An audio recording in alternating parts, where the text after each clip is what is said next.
नमस्कार, घरचं जेवण या चॅनलवरती तुम्हा सर्वांचं खूप खूप स्वागत आहे. आज या व्हिडिओमध्ये आपण बघणार आहोत व्हेज बिर्याणी, तीसुद्धा अगदी सोप्या पद्धतीने. तर चला वेळ वाया न घालवता रेसिपीला सुरुवात करूया. तर इथे मी 1/2 किलो एका भांड्यामध्ये दही घेतलेलं आहे. तर दही सुरुवातीला छान असं फेटून घ्यायचं. त्याच्यानंतर मी 2 मोठे चमचे इथे बिर्याणी मसाला घेतलेला आहे.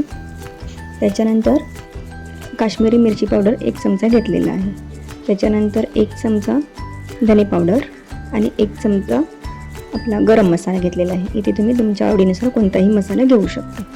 आणि 1 चमचा हळद टाकून 1 मोठा चमचा आलं लसणाची पेस्ट टाकलेली आहे. आणि थोडी कोथिंबीरची पानं, कोथिंबीर, पुदिना आणि कसुरी मेथी टाकून आणि आपल्याला 2 चमचे इथे मी मोठी मीठ टाकलेले आहे. हे सर्व आपल्याला व्यवस्थित मिक्स करून घ्यायचं आहे, इथे मी दाखवलेल्या पद्धतीने. त्याच्यानंतर काय करायचं आहे, मी 1 कप ताजे मटार घेतलेले आहेत. त्याच्यानंतर 1 कप बीन्स, 1 कप फ्लावर आणि 1 कप गाजर, अशा पद्धतीने या सर्व भाज्या मी घेतलेल्या आहेत. तुम्ही तुमच्या आवडीनुसार घेऊ शकता. आणि या भाज्या व्यवस्थित आपल्याला हे सगळं मॅरिनेशन जे आहे ते व्यवस्थित कोट करून घ्यायचं आहे. तर हे बघा, अशा पद्धतीने मी व्यवस्थित हे मिक्स करून घेतलेलं आहे. तर हे जे मॅरिनेशन आहे ते कमीत कमी अर्धा तास आपण ठेवून देऊया. आता बिरिस्त्यासाठी कांदा फ्राय करून घेऊया. मी इथे 3 मोठे कांदे बारीक चिरून तेलामध्ये फ्राय करून घेतले. आणि फ्राय केलेला कांदासुद्धा मी त्या भाजीमध्ये टाकलेला होता आणि तो सुद्धा व्यवस्थित मिक्स करून ठेवला होता. त्याच्यानंतर काय करूया, आपण आपली भाजीची तयारी झालेली आहे. एका मोठ्या पातेल्यामध्ये तांदळाच्या 3 पट पाणी इतकं घेतलेलं आहे आणि त्यामध्ये काही खडे मसाले टाकलेले आहेत. तमालपत्र, वेलची, दालचीन, शहाजिरे, लवंग, अशा प्रकारचे सगळे मसाले टाकले आणि व्यवस्थित मिक्स करून घेतलं. तर पाणी गरम असल्यामुळे या मसाल्यांचा कलर त्या पाण्यामध्ये पटकन उतरलेला आहे. आता यामध्ये मी अर्ध्या लिंबाचा रस टाकून घेते, जेणेकरून जे काही मसाल्यांचा कलर असेल, हे बघा. आणि लिंबू टाकताच ते पाणी अगदी स्वच्छ झालेलं आहे, जेणेकरून आपला राईससुद्धा अगदी पांढरा शुभ्र बनेल. तर मसाल्यांचा जो कलर असतो तो भातामध्ये उतरत नाही लिंबाच्या रसामुळे. तर व्यवस्थित मी इथे मिक्स करून घेतलं.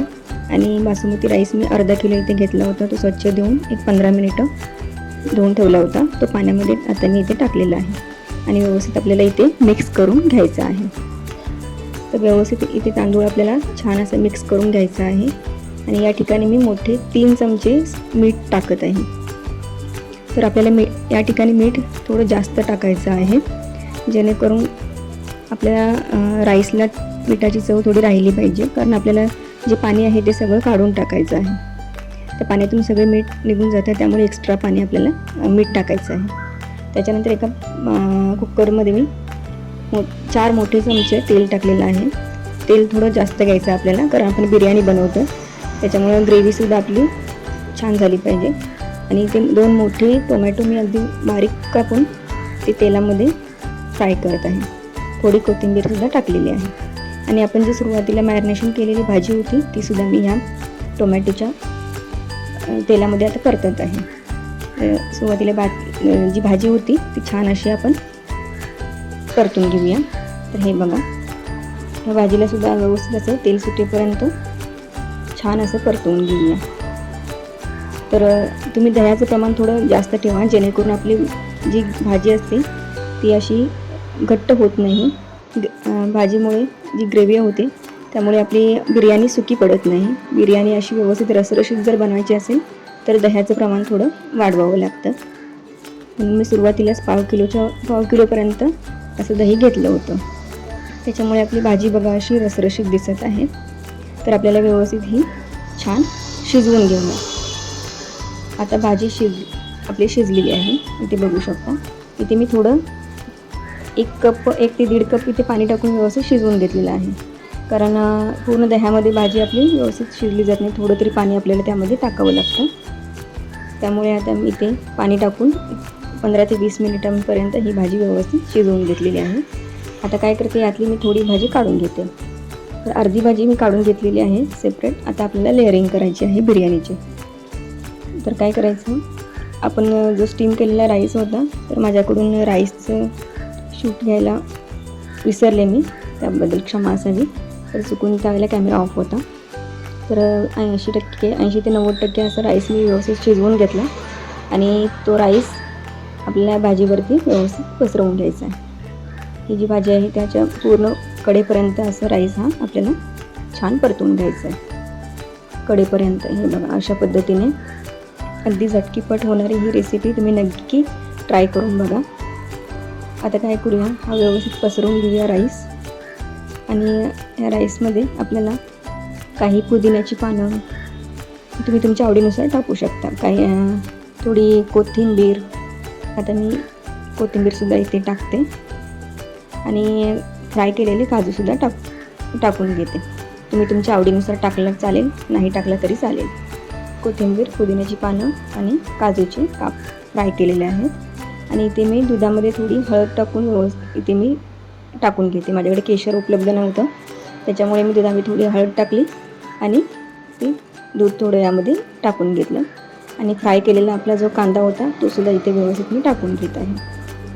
तर हे बघा किती छान आताच आपल्या बिर्याणीला कलर आलेला दिसतो आणि कलरफुल आपली बिर्याणी दिसते. त्याच्यानंतर आपण जी एक्स्ट्रा भाजी काढून ठेवली होती त्यातली भाजीसुद्धा व्यवस्थित आपल्याला सगळीकडे अशी लावून घ्यायची आहे, जेणेकरून जी भाजीमध्ये आपली ग्रेव्ही होती ती सगळ्या राईसमध्ये मिक्स होईल आणि खाताना ती अशी घशाखाली दाटल्यासारखी होणार नाही, सुकी सुकी लागणार नाही. त्याच्यामुळे व्यवस्थित भाजीसुद्धा लावून घेऊया. आणि त्याच्यानंतर पुन्हा एकदा मी राईसचा लेअर लावत आहे. तर हा सुद्धा राईसचा लेअर अगदी व्यवस्थित कडेने पसरवून घेऊया. आणि यावर सुद्धा मी काही पुदिन्याची पानं, कोथिंबीर आणि काजूचे फ्राय केलेले काप टाकून घेते. तुम्ही तुमच्या आवडीनुसार टाकून घेऊ शकता.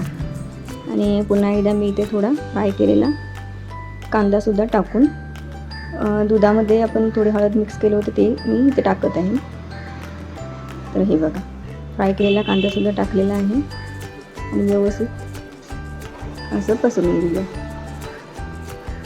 तर हे झाल्यानंतर मी इथे 2 मोठे चमचे साजूक तूप टाकत आहे.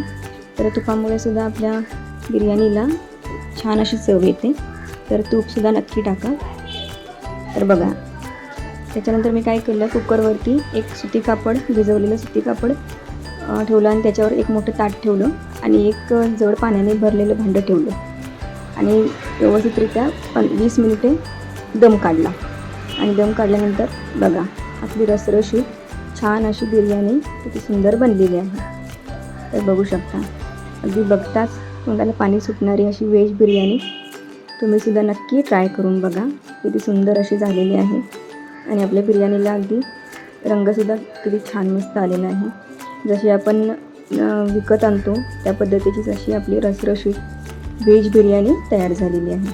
तर ही रेसिपी तुम्हाला कशी वाटली नक्की तुम्ही ट्राय करून बघा. आणि व्हिडिओ शेवटपर्यंत बघितल्याबद्दल तुम्हा सर्वांचे खूप आभार. जर चॅनलवर पहिल्यांदा आला असाल तर प्लीज चॅनलला सबस्क्राईब करून बेल आयकॉन नक्की दाबा, जेणेकरून इथून पुढचे व्हिडिओसुद्धा तुम्हाला तुमचे मिस होणार नाहीत. तर बघू शकता सुंदर अशी आपली बिर्याणी तयार आहे.